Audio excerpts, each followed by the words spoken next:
फडके यांच्या गुज गोष्टी या ललित निबंधाच्या पुस्तकातील लघुनिबंध हरवली म्हणून सापडली. मित्रमैत्रिणींनो, खरं तर ललित निबंध याचे उत्तम उदाहरण म्हणजे हा लेख. प्रमाणबद्ध मांडणी, प्रसन्न भाषाशैली, विनोदी दृष्टी, साध्या विषयात मोठा आशय पाहण्याची शक्ती, व्यक्तित्वाचे आवश्यक तेवढेच पण आकर्षक दर्शन इत्यादी गुणांमुळे गुजगोष्टीमधील अनेक लेख अतिशय उत्तम आणि सरस वटले आहेत. उदाहरणार्थ पहिला पांढरा केस, बाजार इत्यादी लेख. खरं तर नासी फडके यांचे अनेक लघुनिबंध रत्नाकर या मासिकातून सुरुवातीला प्रसिद्ध झाले. नासी फडके यांनी बरंचसं संशोधनात्मक असं ललित निबंधावरती लेखन केलेलं आहे. ललित निबंध म्हणजे काय, ललित निबंधाची वैशिष्ट्ये म्हणजे काय, ललित निबंधाच्या मर्यादा आणि ललित निबंधाची विविध अंगे, ललित निबंध आणि कथा, ललित निबंध आणि ललित निबंध आणि कादंबरी, ललित निबंध आणि इतर साहित्य प्रकार यांचा ललित साहित्याशी असलेला संबंध असे अशा अनेक अंगाने ललित निबंधाचा त्यांनी सांगोपांग विचार केलेला आहे. मित्रमैत्रिणींनो, हरवली म्हणून सापडली हा लेख आपण ऐकला तर आपल्याला नासी फडके यांच्या ललित लेखनाची विविध अंगे समजून येतील. हरवली म्हणून सापडली नासी फडके. अशा वेळी अगदी मनस्वी संताप येतो नाही का? आणि वाटायला लागते की जगात मुद्दामच अशा काही द्वारशक्ती लपून बसल्या आहेत की ज्यांनी माणसाची उगीचच्या उगीच खोडी काढावी आणि आपल्या गुप्त जागेवरून त्याची मौज पाहून कुत्सितपणे हसावे. प्रेमातल्या माणसाला पानभर पत्र लिहावे आणि एकदम हातातली टाक हिंद कळून त्यावर मला मोठा शाईचा डाग पडावा. किंवा कॉलेजमध्ये मिरवण्यासाठी व मैत्रिणीच्या स्तुतिगर्भ चेष्टा मुद्दाम अंगावर घ्यावयासाठी नव्या तऱ्हेची ऐन फॅन्सी चप्पल घालून जावे आणि वाटेत तिची पट्टी तुटावी. अशा दिसायला क्षुल्लक पण भारी तापदायक निराशा माणसाच्या वाट्याला एरवी आल्या नसत्या. तुम्ही काही म्हणा, माझी तर या खोडकर द्वार शक्तींच्या अस्तित्वाबद्दल अगदी पुरी खात्री आहे. नाहीतर त्या दिवशी माझ्या टेबलाच्या खणाची किल्ली हरवावी याला काही कारण? माझ्या अंगी इतर सद्गुण असोत नसोत, व्यवस्थितपणा तरी माझ्या स्वभावात खास आहे. हा गुण मला कोणी शिकवला आहे असेही नाही. किंबहुना गुण किंवा अवगुण शिकवून माणसाच्या ठिकाणी कितपत उत्पन्न होतात याविषयी मला शंकाच आहे. बालसंगोपन, बालशिक्षण वगैरे विषयांवर ठरीव साच्याचे लेख लिहिणारी मंडळी या ठिकाणी माझ्याशी कदाचित भांडायला उठतील व मोठमोठे फिरंगी ग्रंथ हाती घेऊन मला भेडसावतील. पण माझ्याही जवळ मानसशास्त्र व सारासर विचार नावाचे भक्कम काष्टदंडक आहेत. पण ते असो, मला सांगायचे होते एवढेच की टापटीप व व्यवस्थितपणा माझ्या अंगी भरपूर आहे व त्यामुळे माझी किल्ली हरवली ती मी कोठेतरी निष्काळजीपणाने टाकली म्हणून हरवली असे म्हणता यायचे नाही. ती मी नेहमी खुणेने ठेवीत असे व ती मला अंधारात सुद्धा नेमकी घेता येत असे. परंतु आज ती त्या खुणेच्या जागी दिसेना, आजूबाजूसही सापडेना, घरातल्या किल्ल्यांच्या जुडग्यातही मिळेना, साऱ्या कोटांचे व ओव्हरकोटांचे सुद्धा किसे तपासले तरी कवसेना. मला तरी ती अतिशय निकडीने हवी होती. इंग्लंडला गेलेल्या एका मैत्रिणीला मला पत्र धाडावयाचे होते. अगदी अभ्यंतरातल्या मित्रांना किंवा मैत्रिणींना पत्र पाठवायचे म्हणजे तो आपल्या भाग्याला आलेला एक रम्य विलास होय असे मी समजतो. प्रत्येक मित्रासाठी किंवा मैत्रिणीसाठी मी स्वतंत्र रंगाचे, आकाराचे आणि सुवासाचे नोट पेपर योजलेले असतात व त्यावरच पत्र लिहिण्याचा मी अगदी कटाक्ष ठेवतो. हे नोट पेपर ज्या खणात होते त्याचीच किल्ली हरवून बसली. आज शुक्रवार, विलायतचे टपाल धाडायचा अखेरचा दिवस होता. आजची डाक टळली की 8 दिवस थांबणे प्राप्त होते. आधीच माझ्याकडून या मैत्रिणीला पत्र धाडण्यात चालढकल झाली होती. त्यात आणखीन एका आठवड्याची भर पडली की तिचा माझ्यावर किती रोष होणार ते मला स्पष्ट दिसत होते. काही स्त्रिया अत्यंत प्रेमळ असतात, पण त्यांच्या त्या प्रेमातही विलक्षण तामसीपणा असतो व त्यांची प्रीती सांभाळताना भारी दक्षता ठेवावी लागते. काठोकाठ भरलेले भांडे डोक्यावर घेऊन तारेवर चालणे जितके कठीण, तितके त्यांच्या प्रीतीत राहणे कठीण. बोलण्यात, चालण्यात आपला थोडासा तोल गेला की मस्तकावर धारण केलेली त्यांची प्रीती सांडायला उशीर नाही लागायचा. सारांश, आज पत्र लिहिणे तर अगदी अगत्याचे होते.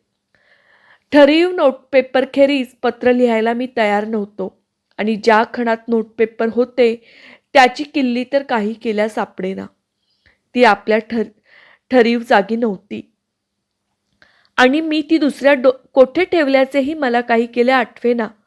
एखादी गोष्ट आठवेनाशी झाली, तिच्या आठवणीच्या खनपटीस बसायच्या ऐवजी जरा वेळ तिचा विचार अजिबात मनावेगळा करावा म्हणजे आपोआप ती एकदम आठवते असे कोठेसे वाचले होते.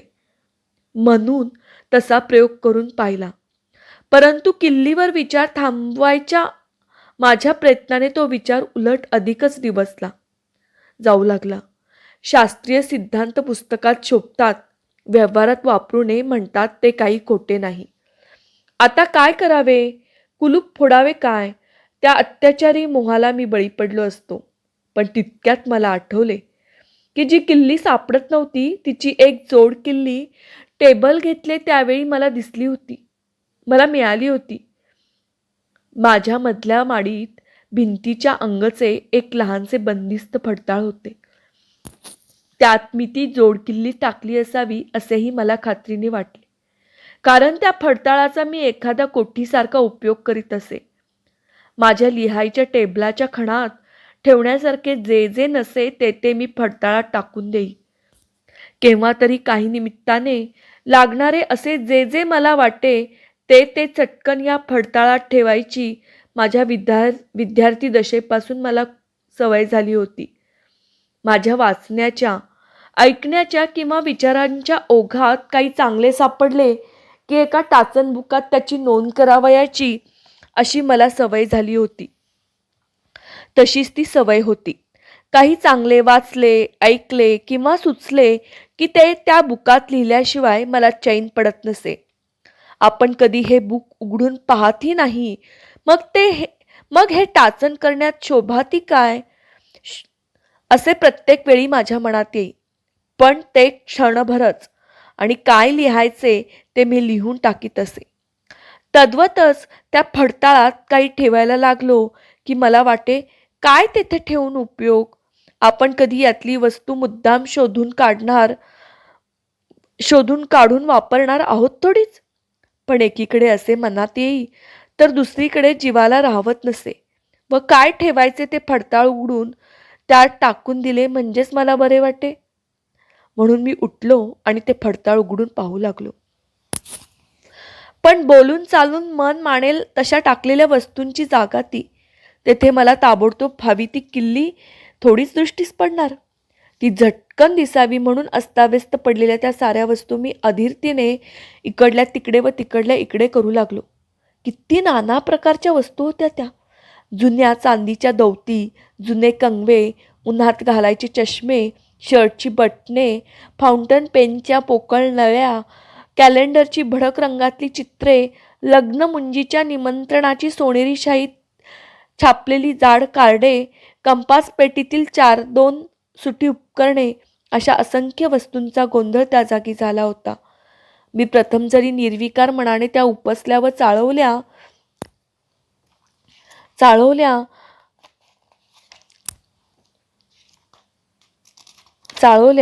तरी हळूहळू त्यातल्या प्रत्येक वस्तूची प्रत्येक वस्तूशी निगडीत झालेली आयुष्यातल्या त्या त्या प्रसंगाची व वृत्तीची आठवण मनात उभी राहून माझ्या अंतःकरणातही अनेक भावनांचा गोंधळ दाटल्यासारखे मला वाटले.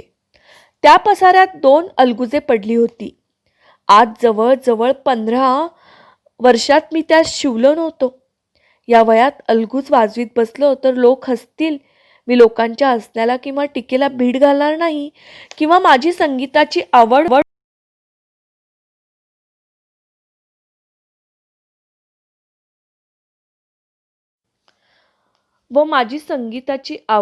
व समजूत ही आता अशी राहिली नाही की अलगूज वाजवण्यात माझे मन रमावे. पण ती अलगुजे मी घेतली तेव्हा ती मला किती प्यारी होती. संगीत सुंदरीची व माझी पहिली पहचान त्यांनीच करून दिली. माझी वृत्ती त्यावेळीही अतिशय संगीत लुप्त होती. पण वडिलांचा धाक व विद्यार्थ्यांची मर्यादा सांभाळून मला जास्तीत जास्त धीटपणा करता येण्यासारखा होता. तो एवढाच की 2 रुपयात मिळणारी विलायती अलगुजे आणून ती वाजवावी. त्या टिचभर बासऱ्यांनी त्या काळी माझ्या जीवनात कितीदा तरी उन्मत्त आनंद ओतला होता. माझ्या बरोबरच्या वसतिगृहातल्या विद्यार्थ्यांच्या मते मी बासरी चांगली वाजवत असे. आणि हाय रे, नवयौवनातला तो गमतीचा आत्मविश्वास. मलाही वाटे मला चांगले वाजवता येते. म्हणून कधी खेळ आटोपल्यावर तिन्ही सांजा तर कधी जेवण झाल्यावर रात्रीच्या प्रहरी चांदण्यात आम्ही टेकडीवर जात असू व तेथे बासरीवर जे जे येत होते ते वाजवीत असे. एकदा आम्ही नोव्हेंबरमध्ये परीक्षेसाठी मुंबईस गेलो. परत येताना मुंबईहून पहाटे 4ला निघणारी एक गाडी त्यावेळी असे. त्या गाडीने निघालो तेव्हा गाडी सुटल्यापासून मित्राच्या आग्रहावरून बासरी वाजवायस मी सुरुवात केली व मधून गप्पा व मधून माझे एक गीत असा क्रम कितीतरी वेळ चालू होता. गाडी सारे बोगदे ओलांडून ऐन घाटमाथ्यावर चढली तेव्हा एकीकडे मोठ्या उन्मादाने मी बासरीतून गीताच्या स्वरमाला काढीत होतो व एकीकडे साऱ्या दऱ्याखोऱ्या आणि पर्वतावरची नेहमी दिसणारी वृक्षराजी लुप्त करून दशदिशा व्याप्त करणाऱ्या धुक्याच्या अफाट तरंगत्या समुद्राची अरुणोदयाच्या प्रकाशाने उजाळलेली शोभा मी नेत्रांनी लुटत होतो. त्या घटकेला मुग्ध आनंदाचे जे शहारे माझ्या अंगभर उठले त्याचे शब्दांनी वर्णन करू पाणे व्यर्थ होय. आणि गतकालातल्या अशा कितीतरी आनंदाच्या घटका ती अलगुजे पाहून मला आज यावेळी आठवल्या. ती मी हाती घेतली. काही वेळ त्यांच्याकडे पाहत राहून तशीच धरली व मग बाजूस ठेवली. तेथे 4-5 चांदीची व सोन्याची पदकेही पडली होती. त्यातली 2 मला कॉलेजला असताना वक्तृत्व नैपुण्याबद्दल मिळाली होती. त्यावेळी मी काय बोललो असेन ते आज आठवणे शक्य नव्हते हेच बरे, कारण ते आठवले तर माझेच मला हसू आले असते. खचित मी एखाद्या उद्धटासारखा काहीतरी वाचाळ पंचविशी केली असणार आणि पारितोषिकावरून माझ्या नैपुण्यापेक्षा देणाऱ्याच्या अंतःकरणातल्या कौतुकाचाच बोध लोकांना झाला असेल. परंतु ती पदके मला जेव्हा मिळाली तेव्हा त्यांनी माझ्या हृदयातल्या केवढ्या जबरदस्त महत्वाकांक्षेचे समाधान केले होते व मला केवढा हर्ष प्राप्त करून दिला होता. आज ती सुवर्णपदके जुनी होऊन विटली होती. पण जेव्हा ती मिळावी म्हणून मी झटलो तेव्हा माझ्या वांछेमुळे अधिकच वाढलेली त्यांची कांती किती अलौकिक होती. त्यांच्या प्राप्तीसाठी केलेल्या श्रमात ईर्ष्या, तळमळ, विश्वास, भीती, आशा, शंका यांच्या विचित्र संमिश्रपणाचे केवढे सुख मी अनुभवले होते. भाषण मनाशी जुळवून अगर कागदावर टिपून ते शेवटी सफाईने यावे म्हणून त्यातली संकेतस्थळे मी मनात किती जपून साठवली होती. कधी कधी भरसभेत उभे राहिल्याची कल्पना करून जुळवलेले भाषण कोठेतरी एकांतात करीत त्याचा सभेवर होणारा परिणाम माझा मीच अजमाविला होता. त्यावेळी वक्ता व श्रोता या दोन्ही भूमिका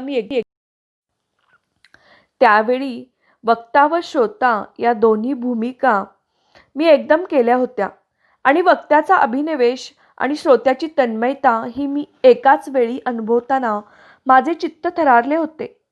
सभेत करायच्या भाषणाची मनाशी सतत जुळवणी व उजळणी करीत असूनही कसलीच तयारी न करता बोलण्याची संपादनी मी कितीदा तरी केली होती. व त्यावेळी साऱ्या जगापासून काहीतरी गुपित लपविण्याचा जो एक सूक्ष्म आनंद असतो त्याचा मनसोक्त प्रत्ययही मी घेतला होता.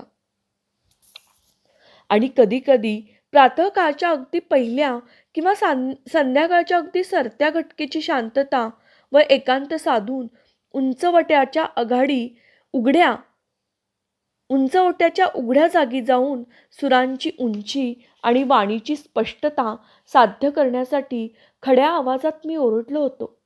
मोकाट माळावरच्या त्या बिनप्रेक्षकांच्या भाषणाला आल्हाद और असे डोंगरावरच्या शिला, वृक्ष व पक्षी आणि रानवारा किती तन्मयतेने माझे भाषण ऐकत आणि कोणाची भीड मुरवत न ठेवता आपल्याच रंगात खळाळत वाहणाऱ्या जलघोषाच्या वृत्तीने त्या ठिकाणी उंच सुरात बोलता बोलता आपणही त्या सृष्टीचे एकरूप अंशच आहोत असा विलक्षण सुखाचा भास मला कित्येक वेळा होई.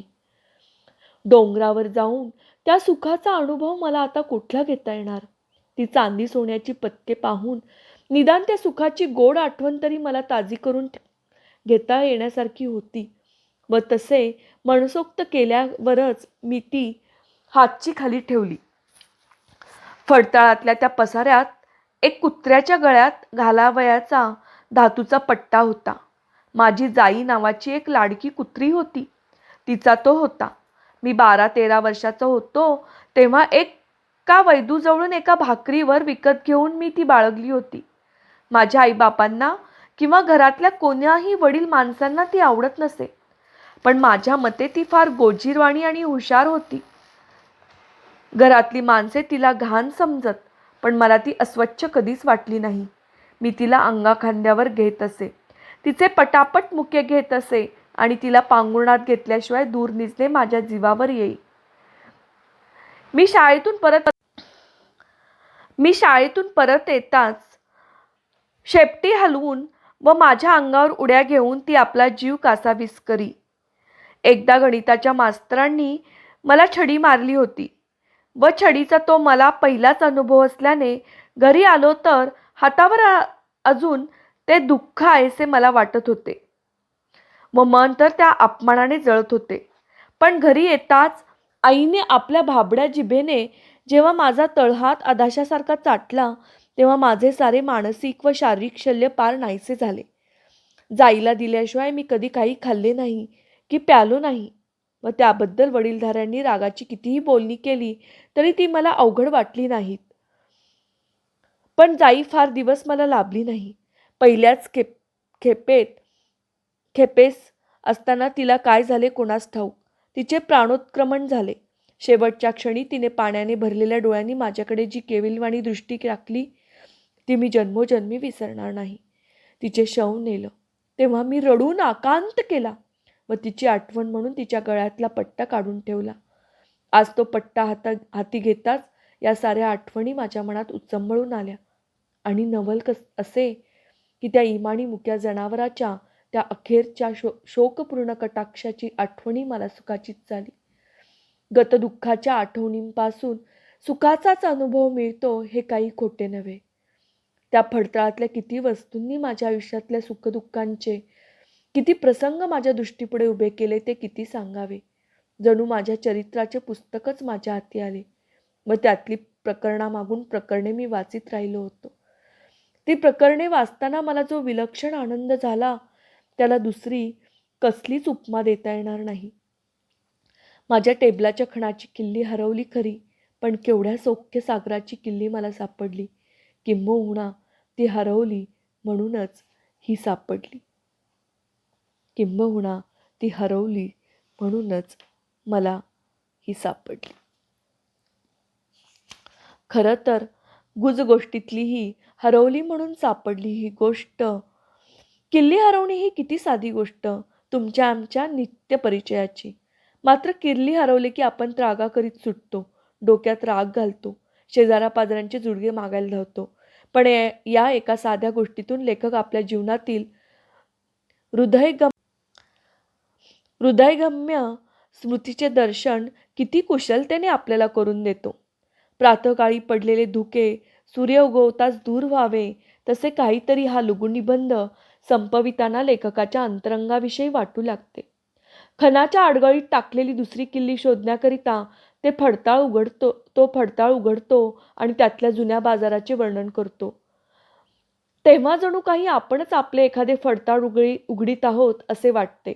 फडताळातली अलगुजे, पदके आणि पट्टा इतक्याच वस्तूंविषयी तो बोलतो, पण त्या प्रत्येक वस्तूमागे अदृश्य रूपाने उभा असलेला त्याचा जीवनपट आपण पाहू शकतो.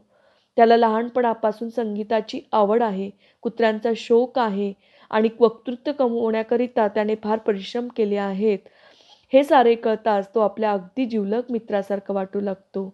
हरवली म्हणून सापडली या लघु निबंधाचे यश नाजूक भावनेनं नटलेल्या या निवेदनातच आहे, नाही का? जी वस्तू लोकांच्या सामान्य दृष्टीला क्षुद्र अगर उपेक्षणीय वाटत असते, तिच्याविषयीच बोलायला लागून तीच सौंदर्य असल्याचे पटवून द्यायचे